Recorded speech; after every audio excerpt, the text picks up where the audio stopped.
Hello there, you Awakening Wonders. Remember, we stream these days at Rumble, but we also do deep dives in Russell Brand Unpacked. What could be better to delve deeply into than your own grave, which can now be prepared, set, and you can be sent to it by the state? Who decides whether it's okay for you to live or die? For millennia, hundreds of thousands of years, maybe beyond how we can measure and conceive time, that is a role that we would assign to the divine, to God, God's self. Only God would decide what good and evil are, the fact that there is such a thing as good and evil, when a person might die, how a person might die, who has the right to kill and be killed. Those jobs, those decisions, those choices are usually these days determined by the state. So whenever the state ventures more deeply into matters of actual life and death, most obviously euthanasia and abortion, is always fascinating and indicative of the state's role in public, social and cultural life. Some people, me for example, would see the state's role as, could you collect the trash? That's about it. That's it. Not only do they want half of your money, now they want your total life. And why is it? Let's watch a news item that explains to us that it's because of kindness. Of course it's kindness. Like, remember during COVID? Kindness. Remember all of the world wars? Kindness. Remember the state? Kindness. Why don't you remember? Why don't you remember how kind the state's being to you while you're paying your taxes, while you're living your low vibrational life, eating low vibrational food, taking low vibrational medicine, being disconnected from nature and being flung down an infernal well of hopeless purgatory? This is a Channel 4 news report on it, and we'll also be looking at an article from Spiked by a brilliant journalist called Brendan O'Neill. For some, tears of joy and relief. Now, look, you'd have to have a heart of stone not to feel compassion for people who are campaigning for the right to give a dignified death to their relatives who are suffering from long-term illnesses that are painful and from which there is no hope of a cure. Of course, that's a situation where compassion, empathy and love should be at the absolute forefront. And I wonder who you think are the best institutions to determine how love and compassion ought be rendered. Also, I will say, having seen the beginning of this clip already, the dignity in deaf people look a lot more joyful than the dignity in life people, who I believe are Christian campaigners. Now, I'm a Christian, but one of my laments about British Christianity has always been, certainly sometimes some of the public-facing stuff, songs of praise, anyone, and these kind of campaigns, sometimes look a little lackluster.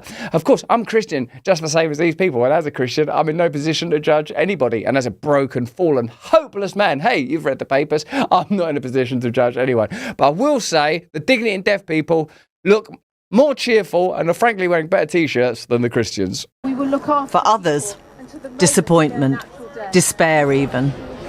A landmark decision, a moment of seismic change. Emma Bray has motor neuron disease and was given a year to live. She says today's vote will give others the choice she will be denied.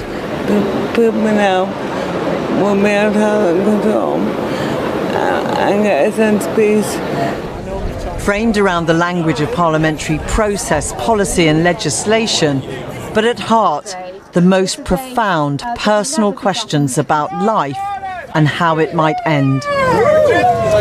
They are profound decisions, and it is a profound conversation. Who does your life belong to? What is the purpose of your life? What is the function of your life? If, like me, you've ever considered suicide, you'll recognise that life is pretty difficult, isn't it? It's quite hard. What is the point of life? What is the purpose of life? How do we build an actual, objective, universal point to living? Is there one? Does it require us to build it? Whilst there are, in some ways, complex issues about autonomy, dignity, futility, pain, suffering that have to be pondered, the aspect of this story that interests me most is authority. Who has the authority to determine whether you should live or die? I want you to think about the COVID pandemic period. Look at some of even the posters here. My death, my decision. Do you remember that being a prevailing mentality during the pandemic? My life, my death, my decision. Remember, during the COVID pandemic, the reason we were locked down in our homes and invited to take what have increasingly seemed to be experimental and potentially nefarious medications was because life is so sacred. Life is so precious. We must protect life at all costs. And even if that means giving up all of our freedom, we have to do it in order to protect life. Or life is so sacred. So if that means we have to enter into this war or that war or pay these taxes, then it's worth it because life is so sacred. Have you noticed that the allocation of the sanctity of life appears to fall entirely within the purview of the state? They decide what life is sacred and when that life is sacred. Now, my position is this: either life is sacred or it isn't.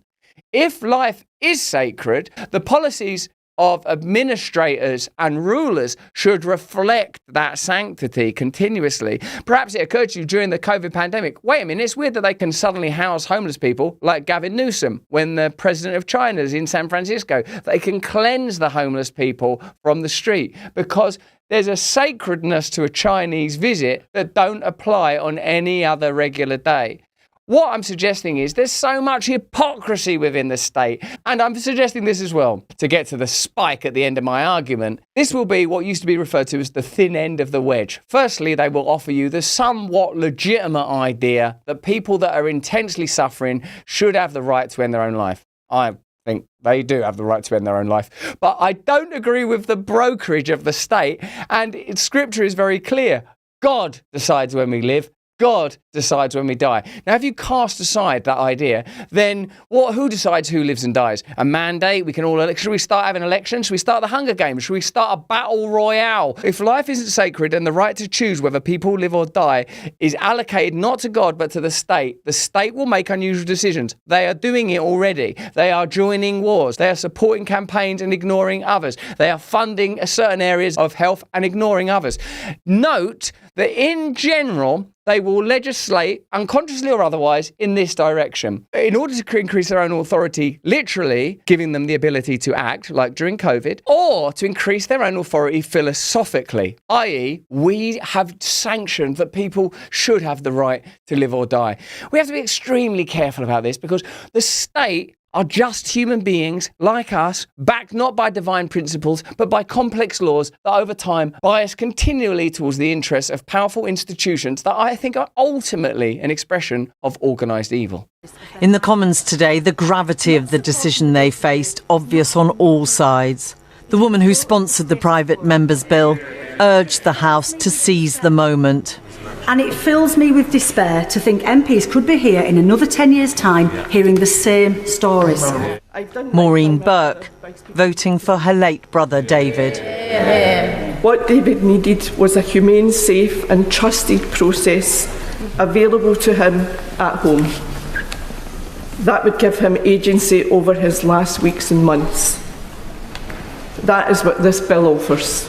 Fact is, we should have agency over our entire lives, agency granted to us by divine principles, that we oughtn't be regarded, as we ultimately are, as blobs, as cells, as contributors to civil and economic systems, that if we can't participate in exactly the way the state determines, we might as well be dead.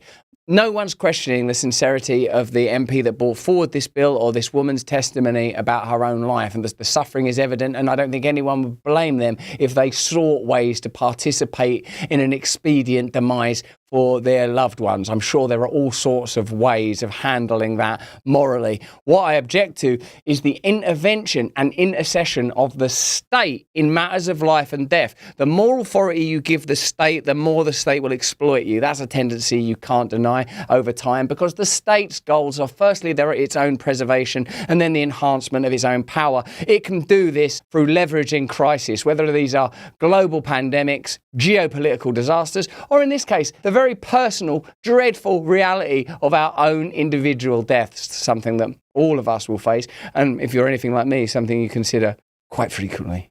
I was feeling a little bit sluggish one morning, so I called up my pal, Dr. Josh. I said, Doctor, give me the news. I got a bad case of, I was going to say loving you, but that really wasn't the issue. It was sluggishness. He said the liver could be the issue. You've probably already heard about how important your liver is for detoxification, digestion, and energy levels. But here's the thing. Most people have no idea how clogged and overburdened their liver actually is. Eating processed food, drinking alcohol, and even stress can really take a toll, leaving your liver clogged. And it's important not to let this go unchecked, because your liver is the most important organ in your body, being responsible for the proper function of nearly every system in your body, from digestion to metabolism and detoxification. Essentially, a healthy liver equals a healthy you. That's why Dr. Josh, a practicing doctor with over 25 years of medical expertise, formulated a special liver supplement called Ultra Liver that acts like a deep cleanse for your entire body. This is powerful stuff. I was amazed at how much better I felt and in such a short period of time. So if you're ready to unclog your liver and flush those dangerous toxins that are sapping your energy and preventing you from losing weight, go to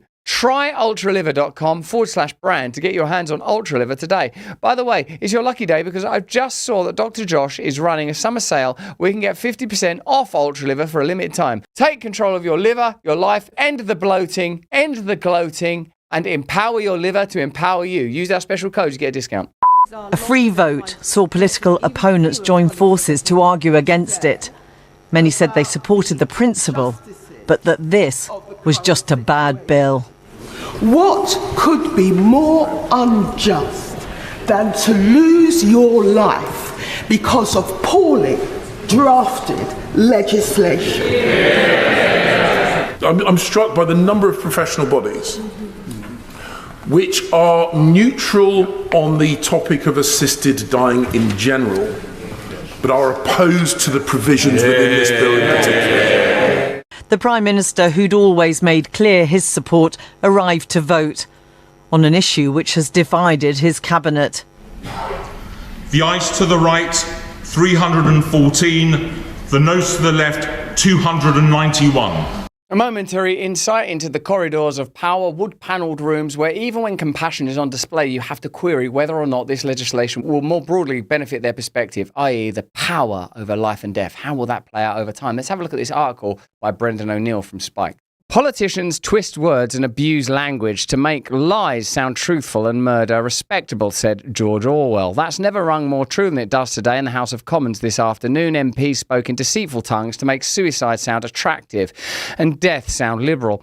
They voted to legalise what they call assisted dying, which I think we should call state-sanctioned suicide, for strip away all the linguistic trickery about right to die. And what we're left with is a new regime of state-appointed death merchants who will have the power not only to propose self-destruction to the ill, but to facilitate it too.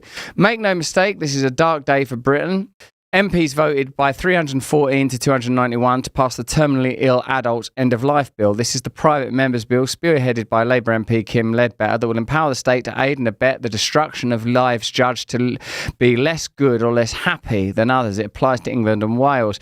It will permit sick people who are expected to die within 6 months to get medical assistance to end their lives. To be eligible for this state-sanctioned suicide, you must be over 18, have mental capacity, and get the agreement of 2 doctors 7 days apart. Then the state will give you poison to bring about your death. It's a very macabre idea. Now, again, continually when considering this, one has to reflect on the condition and position of a person near death in hospital or at home, longing for an end to their suffering. But I would just add that there have been times where without physical suffering, I've felt like that. So would I be able to ask the state to end my life? Let's continue reading. Ms. Ledbetter and her supporters big up the bill's safeguards. They insist the law will be a slippery slope to a culture of death. A slippery slope is a key phrase, I guess. Self-obliteration as a consumer choice for the merely sad or dejected. It's about assisting the terminally ill only, they say, yet even on this front, its flaws are glaring.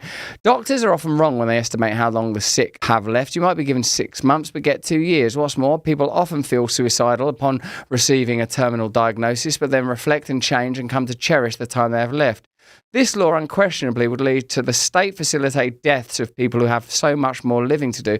Yeah, it's interesting, isn't it? It brings to mind a lot of questions. Like, if you think about it, like, what is it that you can measure life in years and days and months? Well, think about the most beautiful moments in your life, flashes, sudden moments of joy. Were they the sanctioned occasions of ritual and ceremony? They might even include funerals, probably marriages, the birth of children, cherished moments with friends, sudden surprises, moments of joy, a glimpse of a dolphin, some scene in nature. All manner of things might present you with joy. What this suggests is rationalism has won out over surrender to the divine. You can probably, using the mentality that brings about this bill, reason to execute 20, 30, 40% of the population tomorrow because they're all going to be replaced by AI and robotics. And believe me, this is where this potentially well-intentioned legislation will lead us. What's the point of these people's lives? They're dejected. They're useless. That person's suffering from ennui. That person looks a bit moribund. What this may augur is further legitimacy to the state's role in determining who lives and who dies. And whilst in this instance it's being presented as a compassionate measure, just remember how they behave Remember how they behave around your taxes, around bills they promise that they will pass and then don't pass, or promise they will and then don't. This is the same people. Or the same institution. The people are actually irrelevant. All the technical blather about safeguards distracts us from the profound moral questions thrown up by the bill. Let's be clear, this law would represent one of the most dramatic and destructive overhauls of the relationship between the state and the individual that we've ever seen. Overnight, we will transform from a society that seeks to prevent suicide into one that facilitates it. The health service, once proudly devoted to saving life, would now be charged with ending life in certain circumstances. The Hippocratic cry of first do no harm would lie in tatters, replaced by a new deathly creed. Do no harm unless they're very sick, in which case maybe kill them. The law would empower officialdom to sanction death in certain circumstances. It would be lethally naive to overlook what a deathly revolution this would represent. The state would go from being a machine charged with defending the life of its citizens to one that sometimes dangles the prospect of death before its citizens. The law would turn certain officials into little emperors of death with the power to give a Nero-style thumbs up or thumbs down to the life of an individual. You're well and healthy, you must not die. You're very ill or profoundly disabled, maybe you should die, and maybe we should help you. I remember the first time I had conversations about termination and abortion with regard to children with mental illness or Down syndrome or some other conditions as well that have become increasingly relevant to me as I've gotten older and my life's gotten older and I've had more kids, frankly. And in a sense, baked into that idea is the lives of disabled people are not worth living. And that's a pretty heavy position to take, to determine that we know absolutely the rational metrics by which you can measure the value of a life. And once you start pulling that thread, you realise human beings are so flawed, so limited, we're best to enter into a state of submission, knowing that we will continually take back our will and err, but at least we have somewhere to go. Repentance is a possibility. Forgiveness is an option. Eternal life may yet be granted if we're able to look beyond the material, rational and measurable and open our hearts to the possibility of infinite grace. Now, that's not something the state want you to ponder. They want you to live in a somewhat rational world, only really contemplating emotion through a sentimental, cloying lens of, well, we don't want people to suffer. Well, guess what? Suffering's real, baby. Suffering's what it's all about. There's gonna be suffering. Suffering is the deal. And that's the deal we've been given. To permit the state to make such sweeping judgments about the worth of life is to step into a technocratic hell where human life is stripped of its inherent virtue and reduced instead to a list of tick-box traits that some apparatchik might then peruse before deciding worth living or not worth living. This law would reorientate the institutions of a society around death-giving rather than life-giving. It proposes education campaigns to raise awareness about assisted death, both among officials and ordinary citizens. It would make it difficult for hospices to opt out of educating their residents about assisted death. It will allow private contractors to bring about the deaths of those who opt in. Suicide as a profit-making enterprise, the Ballardian level grimness. I was in a hospice recently with a friend. It was a beautiful occasion. The gallows humour of the nurses, the joy, pain and pathos of the residents. The truth is, we're all going to die. That's the fact of the matter. Will we be born again is the question, is the offering. Are we too clever to be born again? Are we too rational, too well-informed, too brilliant? I once thought I was. It turns out that I'm in deep, deep need of forgiveness and salvation. And I'm not looking to the authority of the government to provide me with that. Thank God. Because their institutions are corrupt, their thinking is warped, and they are ultimately the instruments of evil. If you want a clear position on it, they are the instruments of evil. Why is the world like this? Because it's been captured by evil. Why would the media want you to eat bad food, take bad drugs, live a low life, detach yourself from nature and from one another? Because of evil. So if you want to further empower evil, play along, kneel down at their altars, have a cigar. But if you're interested in good, God, the holy and the divine, well, some say resist not evil. When I say some say resist not evil, I think it was Jesus. But what I would say is do not enter into their mindset. Do not enter into their world. Surrender. Surrender to the force that you know is within you and that you know you need. I feel certain that any new system of state-sanctioned suicide will become bound up with today's fashionable view of human beings as a burden. We're called a plague on the planet. The longevity of the old, courtesy of the wonders of medicine is feverishly talked about as aging time bomb. People worry about nasty family members possibly pressuring their sick parents to opt for assisted death. I'm more worried about the cultural pressure on older people, especially to stop being such a drain on the health service, the housing market and poor old Mother Nature.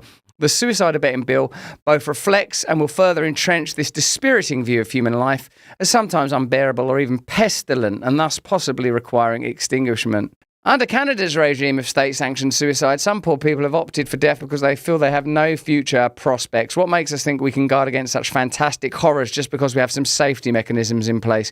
This cursed bill will now go to the Lords, but looks certain it will become law. It's incumbent on us all to resist its glib and deathly writ and make the case for the virtue of life against the macabre bookkeepers of the technocratic elite. I spent much of the last 5 years seeing a loved one through the end of life. It's a sad and unpleasant and hard, but there's joy and bliss too. All the stuff of life, even in death. Perhaps that's what this bill reveals, that we are unwilling to surrender to our human condition. During the pandemic period, we learned that we were so afraid of death that we would pamper ourselves into ineptitude, inoculate ourselves into bubbles, gleefully taking experimental medicines that, let's face it, did more harm than good, we can now legally say, in order to resist the simple fact that life is transient, that all passes, that in order to embrace the eternity that we seem forever on the edge of tasting and seem somehow to require, we must surrender to an entirely different doctrine. But that's just what I think. Why don't you let me know what you think in the comments and the chat? Remember, we stream these days on Rumble, and become a subscriber to Rumble Premium to assist us in our own ongoing quest to not end our own lives. Praise the Lord and stay free. Thanks for watching the video. Have a look at this one over here, or join us Monday, Tuesday, Wednesday, Thursday on Rumble.